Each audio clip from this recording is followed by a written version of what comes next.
तो बच्चों अब देखते हैं प्रश्न नंबर 3। प्रश्न नंबर 3 में कह रहा है कि आकृति में ए की आधार BC पर दो त्रिभुज ABC और DBC बने हुए हैं। यदि AD, BC को O पर प्रच्छेद करे तो दर्शाइए कि क्षेत्रफल ABC बटे क्षेत्रफल BDC बराबर AO अपॉन DO है। तो बच्चों जैसा कि आकृति दी गई है तो सबसे पहले हम आकृति बनाएंगे। तो बच्चों जैसा कि आकृति में दिया गया है हमने आकृति बना ली है। उसके बाद प्रश्न में जो दिया गया है वो हम लिखते हैं। तो लिखते हैं ज्ञात है। तो बच्चों इस प्रकार जो प्रश्न में दिया गया था कि त्रिभुज ABC और त्रिभुज DBC A की आधार BC पर स्थित दो त्रिभुज हैं। AD, BC को बिंदु O पर काटते हैं। बच्चों तो कह रहा था कि तो सिद्ध कीजिए कि त्रिभुज ABC का क्षेत्रफल बटे त्रिभुज DBC का क्षेत्रफल बराबर AO अपॉन DO है। तो इसके लिए बच्चों हम सबसे पहले हल करने से पहले कुछ रचना करेंगे और रचना पर हम दो लंब खींचेंगे। वो लंब होंगे हमारे शीर्ष A से BC पर और D से BC पर जो लंब खींचेंगे वो हमारे इस प्रकार होंगे। बिंदु शीर्ष A से जो BC पर खींचेंगे वो हमारा ये होगा और इसे हम डॉट डॉट से दिखाएंगे। लंब का मतलब है बच्चों 90 अंश का कोण बनना चाहिए। और बिंदु D से जो खींचेंगे, शीर्ष D से भुजा BC पर लंब खींचेंगे वो हमारा ये होगा और इन्हें हम नाम दे देंगे E और F। E और F। तो बच्चों इसकी भी हम चर्चा करेंगे इसमें। तो रचना में लिख देंगे। तो बच्चों रचना में जिस प्रकार हमने रचना की है कि शीर्ष A से BC पर AE तथा शीर्ष D से BC पर DF लंब खींचे। अब हम इसे हल करना स्टार्ट करेंगे। तो हल करते हैं उपपत्ति से। उपपत्ति में हम बच्चों ये देखते हैं कि जो हमारे लंब थे, लंब जो हमने खींचे हैं वो हमारे 90 अंश के कोण बनाएंगे। अतः हम लिख सकते हैं कोण AEO, कोण AEO बराबर कोण DFO बराबर 90 अंश। क्योंकि बच्चों जब ये AE और DF लंबवत हैं तो ये इस BC भुजा पर 90 अंश का कोण बनाएंगे। तो हम ये लिख सकते हैं कि समकोण त्रिभुज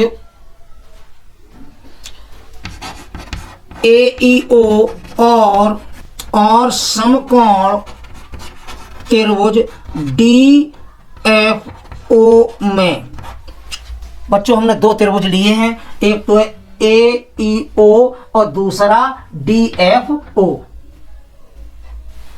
तो हम देखते हैं बच्चों कि हमारा जो इनमें जो है हमारे ये जो कोण हैं कोण AEO बराबर कोण DFO होंगे क्योंकि ये दोनों 90 अंश के हैं।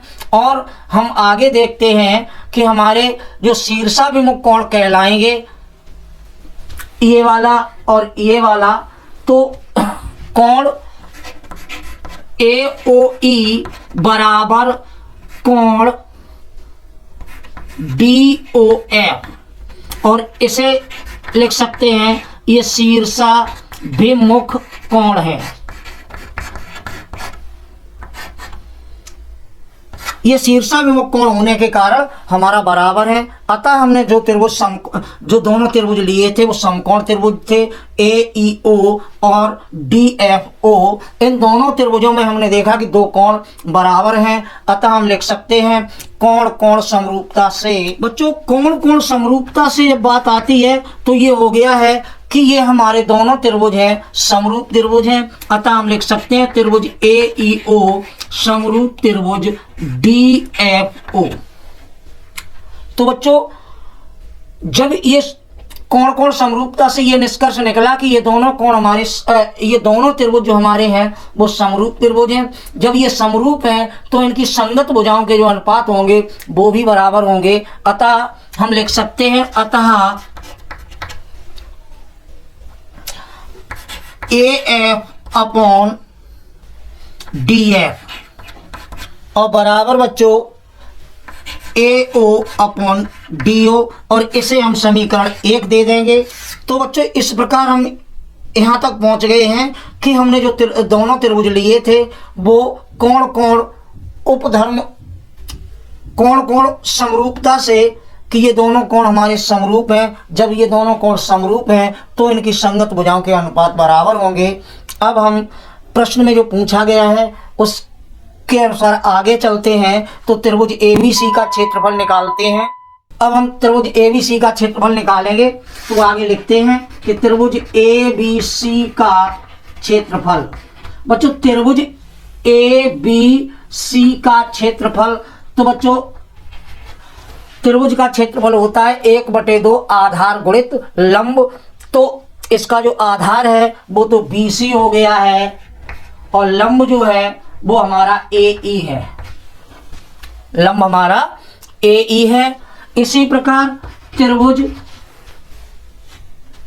DBC का क्षेत्रफल, तो बच्चों त्रिभुज DBC का क्षेत्रफल 1/2 आधार BC है और हमारा जो है लंब इसमें DF है। तो इस प्रकार बच्चों जो प्रश्न में पूछा गया है हम त्रिभुज ABC और DBC का अनुपात निकालेंगे। तो नीचे लिखेंगे त्रिभुज ABC का क्षेत्रफल बटे त्रिभुज DBC का क्षेत्रफल बराबर 1/2 BC गुणा AE बटे 1/2 BC और गुणा DF। तो इस प्रकार बच्चों 1/2 से 1/2 कट जाएगा, BC से BC कट जाएगा। तो हमारा ये आया AE अपॉन DF और इसे बच्चों हम समीकरण सेकंड दे देंगे। अब हम देखेंगे समीकरण फर्स्ट और सेकंड से हमारा AF अपॉन DF बराबर है OA अपॉन DO। तो हम लिखेंगे समीकरण फर्स्ट व सेकंड से। बच्चों जब फर्स्ट और सेकंड की बात करते हैं तो हम आते हैं त्रिभुज ABC का क्षेत्रफल बटे त्रिभुज DBC का क्षेत्रफल और बच्चों AE अपॉन DF समीकरण 1 में AO अपॉन DO के बराबर है। अतः हमें यही सिद्ध करना था, जो हमें चाहिए था वो हमारा निकल आया है। इस प्रकार बच्चों हम लिख सकते हैं कि यही सिद्ध करना था। तो इस प्रकार बच्चों आपने प्रश्न नंबर 3 देखा। तो बच्चों इस प्रकार आपने प्रश्न नंबर 1, 2, 3 देखे। आगे जो प्रश्न है आपके 4, 5, 6 बच्चों एक्सरसाइज तौर पर आपके लिए है, आप उन्हें हल करेंगे। यदि कोई समस्या आती है तो आप हमें कमेंट करेंगे, हम उसका सॉल्यूशन अवश्य आपको भेजेंगे। तो बच्चों अब बात करते हैं प्रश्न नंबर 7 की। प्रश्न नंबर 7 में कह रहा है कि सिद्ध कीजिए कि एक वर्ग की किसी भुजा पर बनाए गए समबाहु त्रिभुज का क्षेत्रफल उसी वर्ग के एक विकर्ण पर बनाए गए समबाहु त्रिभुज के क्षेत्रफल का आधा होता है। तो बच्चों इस प्रश्न को हल करने के लिए सबसे पहले हम चित्र बनाते हैं। प्रश्न में कहा गया है कि एक वर्ग है। तो बच्चों वर्ग वो होता है जिसकी प्रत्येक भुजा बराबर होती है, उसे वर्ग कहते हैं।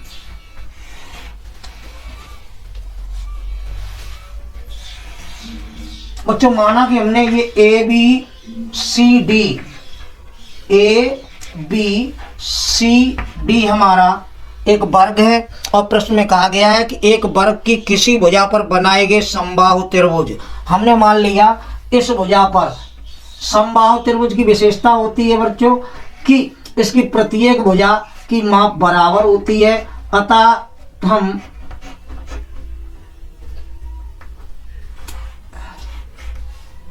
ये एक समबाहु त्रिभुज बनाया है बच्चों।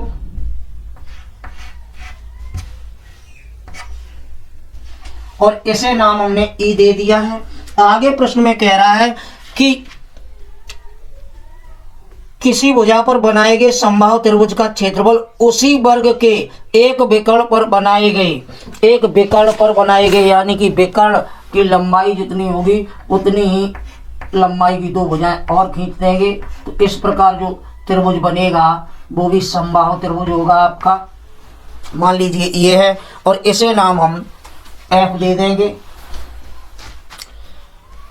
तो ये जो त्रिभुज बने हैं वर्ग की भुजा पर और विकर्ण पर, कह रहा है कि इनके क्षेत्रफल जो हैं वो एक दूसरे के आधे हैं। अतः बच्चों प्रश्न को एक बार फिर पढ़ते हैं। कह रहा है कि सिद्ध कीजिए कि एक वर्ग की किसी भुजा पर बनाए गए समबाहु त्रिभुज का क्षेत्रफल उसी वर्ग की एक विकर्ण पर बनाए गए समबाहु त्रिभुज के क्षेत्रफल का आधा होता है। तो बच्चों जैसा कि बताया गया है कि जो प्रश्न में दिया गया वो पहले हम लिख लेते हैं। तो हम लिखते हैं ज्ञात है। तो बच्चों जैसा कि प्रश्न में कहा गया था कि ए बी सी डी एक वर्ग है जिसकी भुजा ए बी तथा विकर्ण ए सी है। प्रश्न में कहा गया था कि उसकी किसी भुजा पर एक समबाहु त्रिभुज बनाया गया है। तो हमने भुजा ए बी पर, जैसा कि चित्र में आपको प्रतीत हो रहा है कि भुजा ए बी पर समबाहु त्रिभुज ए बी ई और विकर्ण पर ए सी पर ए सी एफ त्रिभुज बनाए हैं और ये दोनों ही त्रिभुज समबाहु त्रिभुज हैं। प्रश्न में कह रहा था तो सिद्ध कीजिए कि त्रिभुज ए बी ई का क्षेत्रफल बराबर होगा 1/2 त्रिभुज ए सी एफ का क्षेत्रफल के। तो बच्चों इसे हल करने से पहले हल करेंगे तो हम देखते हैं कि समकोण त्रिभुज, हमारा जो समकोण त्रिभुज है ए बी सी में, बच्चों ए बी सी में अगर पाइथागोरस प्रमेय का प्रयोग करें तो हमारा ये होगा समकोण त्रिभुज ए बी सी में पाइथागोरस प्रमेय से तो हम देखते हैं कि हमारा ए सी का वर्ग होगा बच्चों ए बी का वर्ग और प्लस बी सी का वर्ग। चूंकि बच्चों ये वर्ग है इसलिए ए बी बराबर बी सी होगा। अतः हम यहाँ ए सी का मान जो है ए बी के पदों में निकालने के लिए ए बी बराबर बी सी रखने पर, या यूँ कहिए बच्चों कि बी सी बराबर ए बी रखने पर, तो ये हो जाएगा ए सी का वर्ग बराबर ए बी का वर्ग और प्लस ए बी का वर्ग। तो बच्चों इसे लिख सकते हैं ए सी का वर्ग बराबर 2ab का वर्ग। तो ये ए सी बराबर हो जाएगा √2ab। तो बच्चों यहाँ से हमने ए सी बराबर √2ab निकाल लिया है। अब हम निकालेंगे त्रिभुज ए बी ई का क्षेत्रफल। तो बच्चों त्रिभुज ए ई है वो समबाहु है, तो हम यहाँ लिख देंगे समबाहु त्रिभुज ए बी ई का क्षेत्रफल। तो बच्चों समबाहु त्रिभुज का क्षेत्रफल होता है कि 3/4 इंटू भुजा का वर्ग, यानी कि 3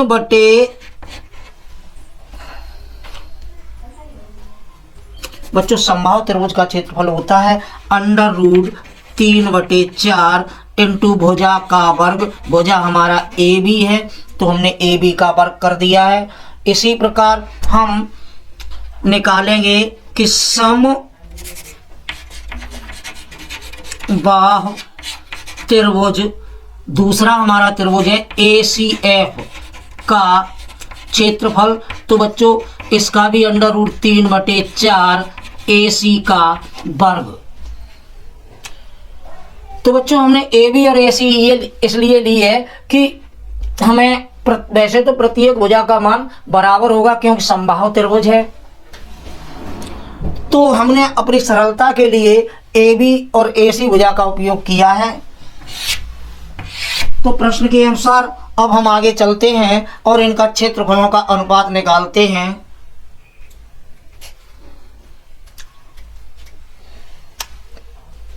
कि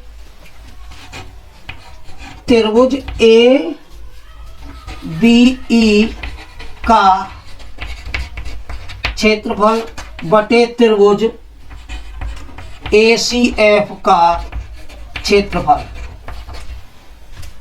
तो बच्चों हमने त्रिभुज ए बी ई का जो क्षेत्रफल था √3/4 और आपका ए बी वर्ग बटे √3/4 ए सी का वर्ग। √3/4 से √3/4 कट गया। तो बच्चों इस प्रकार आपका आ गया है कि A B square upon A C square. अब बच्चों हम ए सी बराबर √2 ए बी निकाल चुके हैं, अतः हम ए सी का मान रखेंगे। तो हम लिख सकते हैं कि ए सी बराबर √2 ए बी रखने पर।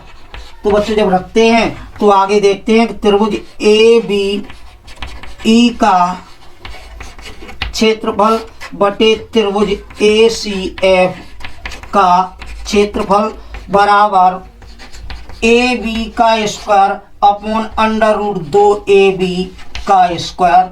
बच्चों इसे हल करेंगे तो ए बी का स्क्वायर अपॉन √2 का वर्ग 2 ए बी का वर्ग हो जाएगा। तो ए बी के वर्ग से ए बी का वर्ग कट जाएगा। अतः बच्चों निष्कर्ष ये निकलेगा कि त्रिभुज ए बी ई का क्षेत्रफल बटे त्रिभुज ए सी एफ का क्षेत्रफल बराबर 1/2। अतः हम इसे लिख सकते हैं कि त्रिभुज ए बी ई का जो क्षेत्रफल है आपका वो 1/2 त्रिभुज ए सी एफ का क्षेत्रफल के बराबर होगा। तो बच्चों यही हमें सिद्ध करना था कि त्रिभुज ए बी ई का क्षेत्रफल बराबर 1/2 त्रिभुज ए सी एफ का क्षेत्रफल है। नीचे हम लिख सकते हैं कि यही सिद्ध करना था। तो इस प्रकार बच्चों आपने प्रश्न नंबर 7 देखा। बच्चों इस प्रश्नावली का जो है प्रश्न नंबर 8 इसी प्रकार है, आप उसे हल करेंगे। यदि कोई समस्या आती है तो आप हमें कमेंट करेंगे, हम उसका सॉल्यूशन आपको अवश्य भेजेंगे। बच्चों इस प्रकार ये प्रश्नावली आपकी समाप्त होती है। आगे जो आपकी प्रश्नावली है उसके बारे में हम अगले वीडियो में चर्चा करेंगे।